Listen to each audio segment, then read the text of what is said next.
Salt clung to the air as the ferry docked at Black Coral Island, its jagged cliffs rising like dark teeth from the sea. Emma leaned against the railing, clutching Lucas's hand. He squeezed back, smiling the way he always did when she grew quiet. "We made it," he said, voice bright, though his eyes flicked toward the hotel perched above the shore. A sprawling mansion of pale stone and black shutters that seemed to watch them approach. Inside the lobby, polished marble floors reflected a chandelier's cold glow. The manager, Mr. Varela, emerged from behind the desk. Tall, silver-haired, and impeccably dressed, he greeted them with a softness that felt rehearsed. "Welcome to Black Coral Hotel. Suite 12 awaits." His gaze lingered on Emma a moment too long, as if memorizing her face. Their suite was perched on the 3rd floor, facing the sea. The key turned with a heavy click. Inside, the room was grand. Velvet drapes, antique furniture, a balcony where the wind rattled the railing. Yet beneath the opulence lay something stale, the faint scent of iron, the way the mirrors warped their reflections at the edges. Emma brushed it off, telling herself she was tired from travel. Lucas popped open a bottle of champagne. "To us," he said. They clinked glasses. He didn't notice her eyes drifting toward the locked door in the corner of the room, a door not mentioned in the brochure. Later, while Lucas showered, Emma slipped out her phone and typed a quick message to her best friend. "Chloe, room's gorgeous but weird vibe. Manager strange. We'll call later." She hesitated before pressing send, then deleted the last line and replaced it with a smiley face. When Lucas returned, towel slung over his shoulder, he asked, "Who are you texting?" She pocketed her phone. "Just Chloe." He nodded but said nothing, his expression unreadable. Night fell quickly on the island. Waves crashed against the cliffs below their balcony. The power flickered once, then steadied. From somewhere beyond the walls came a muffled thump, too heavy to be the wind. Emma froze. Lucas laughed softly, telling her she was imagining things, but his hand found hers under the blanket. By morning, the suite door stood ajar, the bed empty, the champagne glasses overturned. The wind carried the scent of salt and something darker through the open balcony doors, and somewhere in the hotel, a phone buzzed with a message no one would read. Morning light spilled through the suite's balcony doors, pale and cold. The bedspread was tangled, the champagne bottle on its side dripping onto the carpet. The door to the hallway stood open, swaying slightly each time the draft rolled through. No sign of Emma, no sign of Lucas. Maria, the maid assigned to Suite 12, knocked timidly before stepping in with fresh towels. She froze at the threshold. 2 suitcases sat zipped on the luggage rack. Phones and passports rested neatly on the dresser. Emma's necklace lay coiled like a question mark beside a half-written postcard. Maria's throat tightened. Guests didn't leave their lives behind like this. Downstairs, Mr. Varela paced behind the front desk, smoothing his tie. When Maria appeared, pale and trembling, he hurried her into his office and shut the door. "Tell me exactly what you saw." "The room's empty, sir," she whispered. "Everything's still there, but—" She stopped, glancing at the window. "I heard something last night. Around 2, voices like an argument but muffled." Varela's expression didn't flicker. "You must have imagined it." "Perhaps they went for an early swim." Maria shifted. "Without passports? Without clothes?" He straightened a stack of papers. "Don't speak of this to anyone. I'll handle it." An hour later, 2 local police officers arrived, sunburned men with indifferent eyes. They peered into the suite, took a few notes, and shrugged. "Maybe they went hiking and got lost," one said, snapping his notebook shut. "But their shoes are here," Maria blurted. "Their shoes, everything." The other officer raised an eyebrow at Varela. "You didn't see them leave?" "No," Varela replied smoothly. "But perhaps the newlyweds were—" "Impulsive." The officers exchanged a look. "We'll make a report," one muttered. They left without sealing off the room. By noon, word had already begun to trickle through the hotel. Guests whispered over breakfast, glancing toward the stairs.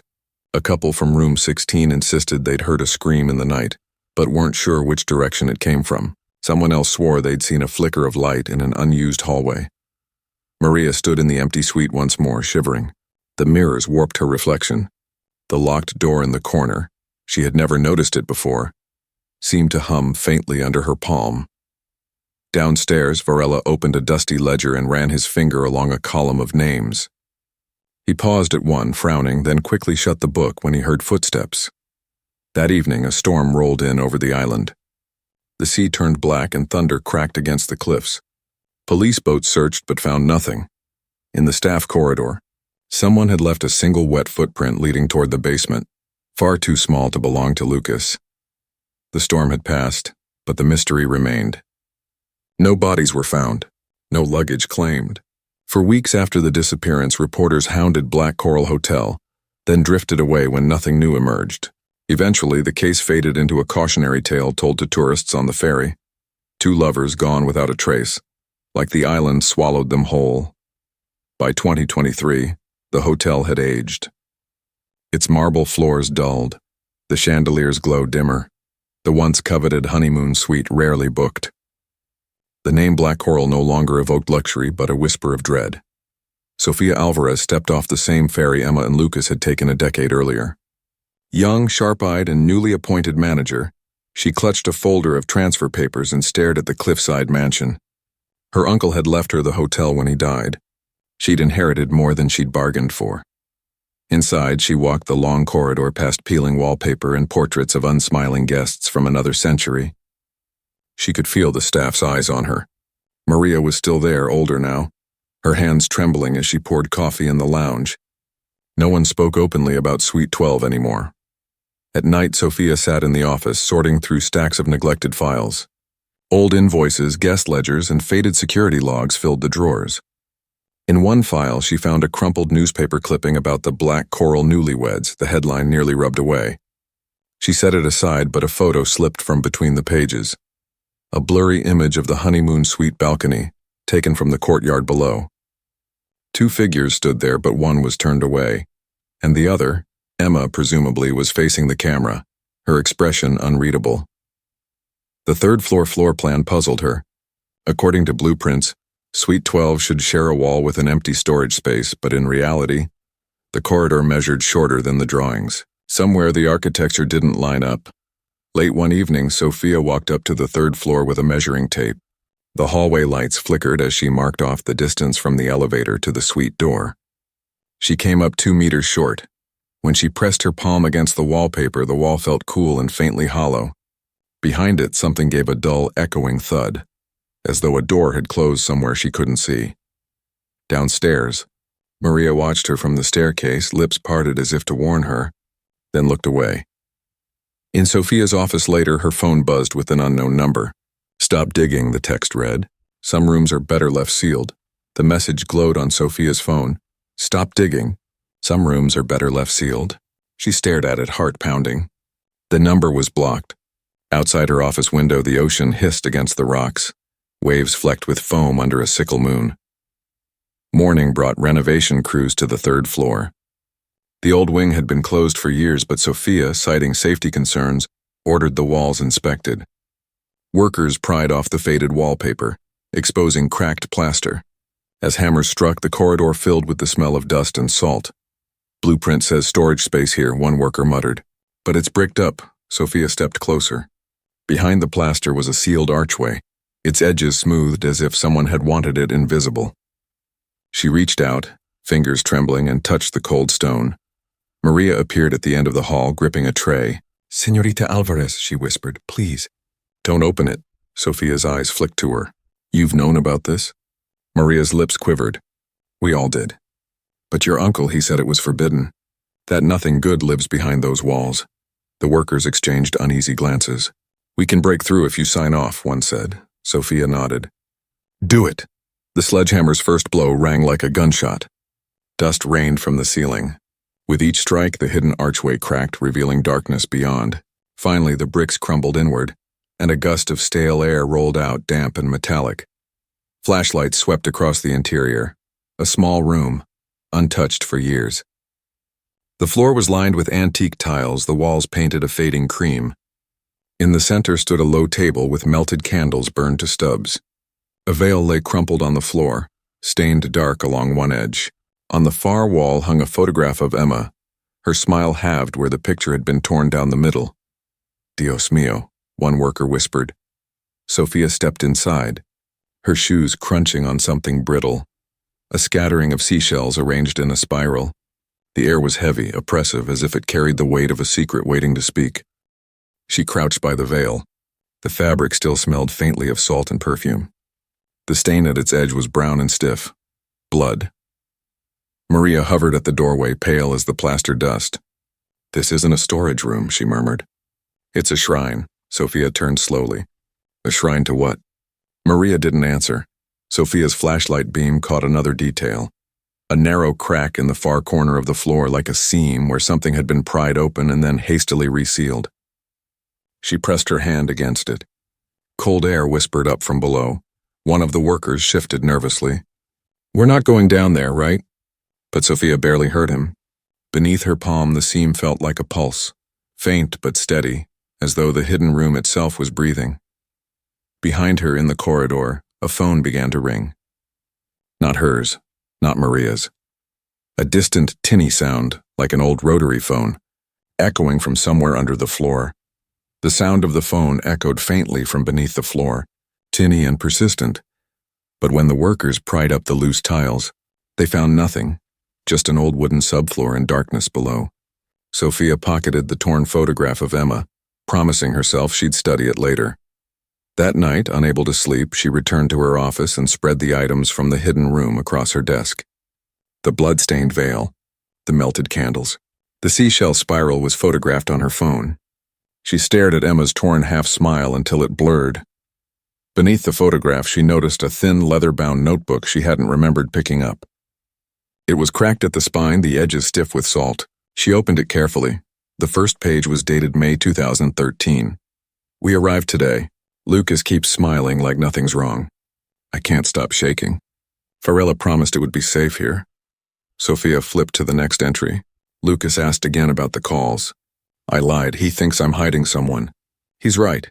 Each page was a mixture of neat script and frantic scrawls. Emma described secret meetings before the wedding with an unnamed man who'd warned her she was making a mistake.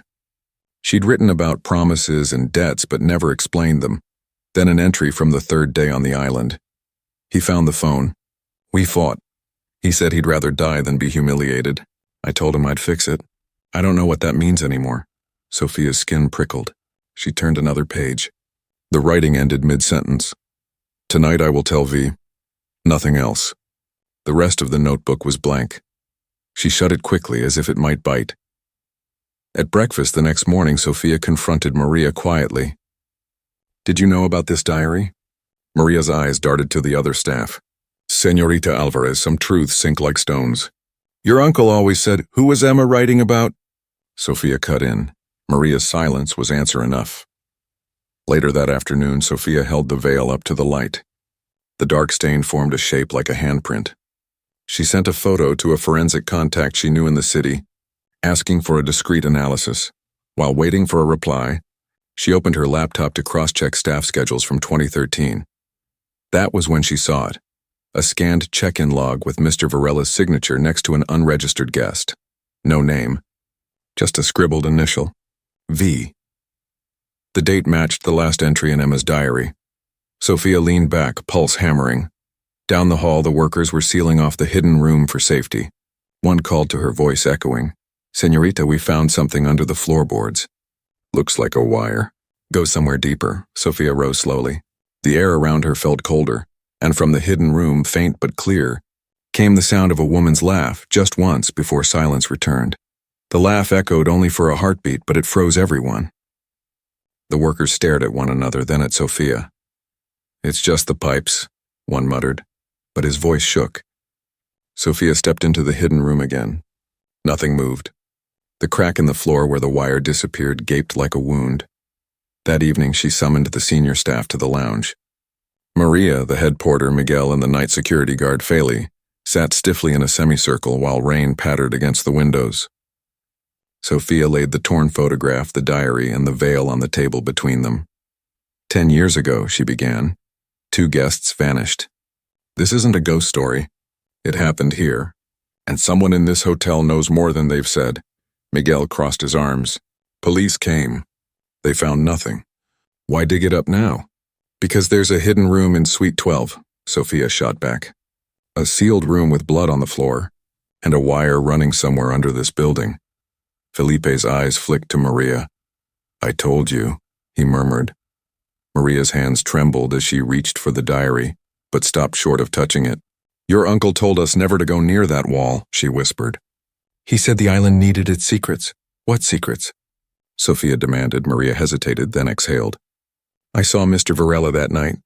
Not with the husband, Lucas, but with another man. Someone I didn't recognize. They came through the staff corridor at 2 a.m. Mr. Varela told me that if I said a word, I'd lose my job." Sophia leaned in. "Describe the other man." Maria shook her head. "Tall, dark coat. Couldn't see his face. But he wasn't a guest. He had a staff pass." Felipe's chair creaked as he shifted. "Security footage from that week is gone. Wiped clean. Varela ordered it. Said it was a system failure." Sophia's stomach tightened. "Where's Mr. Varela now?" "Retired," Miguel muttered. "Lives on the mainland." Sophia straightened. "Then I'll ask him myself." As the staff drifted out, Maria lingered. Señorita Álvarez. "You think Emma's dead?" Sophia stared at the dark window. "I don't know." Maria swallowed hard. "Sometimes at night I hear a phone ring from the 3rd floor. No one else does. Maybe you should leave before you hear it too." Later, alone in her office, Sophia traced the wire under the floor plan. It led not toward the basement as she expected, but to a small unmarked square beneath the cliffside terrace, a place not listed anywhere on the hotel's blueprints. Her phone buzzed again. Another blocked message. "He's watching you." The message glowed like a threat. "He's watching you." Sophia locked her phone and stared at the blueprint again. The unmarked square beneath the terrace looked like an oubliette, a place meant to be forgotten. She felt for the first time the weight of Emma's diary in her bag, as if it were pulling her downward. The next morning, she called the mainland and tracked down a forwarding number for Mr. Varela. The voice that answered was smooth but brittle with age. "Señorita Alvarez," he said before she introduced herself. I wondered how long it would take. "I've opened the hidden room," she told him. "The veil." The photograph. "Emma's diary." "What happened here?" A pause crackled on the line. "That room was a mistake," he said finally. "You don't understand the kind of promises that were made." "Then explain them." He sighed. "I was protecting her." "Protecting who?" Another pause. "Emma." Sophia gripped the receiver. "From Lucas?" "From herself," Varela murmured. "She was fragile. She'd come to me before the wedding. She said she loved me, that Lucas was only a shield against someone else. She wanted to disappear. I tried to help." Sophia's mind raced. "You were her lover." Silence. "Then, I thought I could save her." The line went dead. Sophia stared at the phone, her pulse hammering. She flipped open Emma's diary to the blank pages after the last entry. Under the lamp's light, faint indentations appeared, words pressed but not inked. She shaded them with a pencil until they surfaced. "Tonight I will tell Varela everything. He says there's a room no one knows about. A way out. I'm scared." A knock startled her. It was Maria, holding a stack of yellowed envelopes. "I found these in your uncle's safe," she whispered. Inside were printed emails between Emma and Varela, encrypted but partially recovered. In one, Emma wrote, "If Lucas finds out, he'll kill me. Promise you'll keep me safe." Another email from Varela to an unnamed recipient chilled Sophia. "She's agreed. The room will be ready. Keep the husband distracted." Sophia looked up at Maria. This wasn't just an affair. It was a plan. Maria's eyes glistened. "To hide her? Or to get rid of him?" Sophia muttered. Later, alone in the suite, she stood by the locked door in the corner. The hidden room behind it smelled of dust and something sweeter, perfume long evaporated. Beneath the floorboards, the wire pulsed faintly with static. She put her ear to the seam and heard impossibly a man's voice whispering a single word. Her name. When she pulled back, the seam was warm to the touch, as though someone below had pressed their hand against the same spot. The whisper still echoed in Sophia's skull long after she'd stepped back from the floor seam.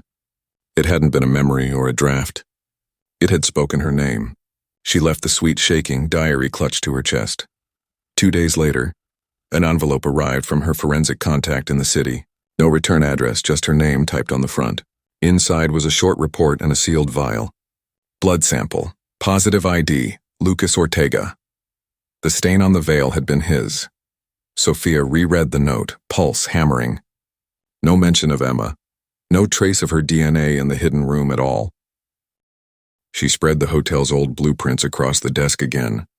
The wire she'd found under the floor led not to the basement, as she had assumed, but out through the cliffside and down to a cluster of unmarked service tunnels built during the hotel's construction.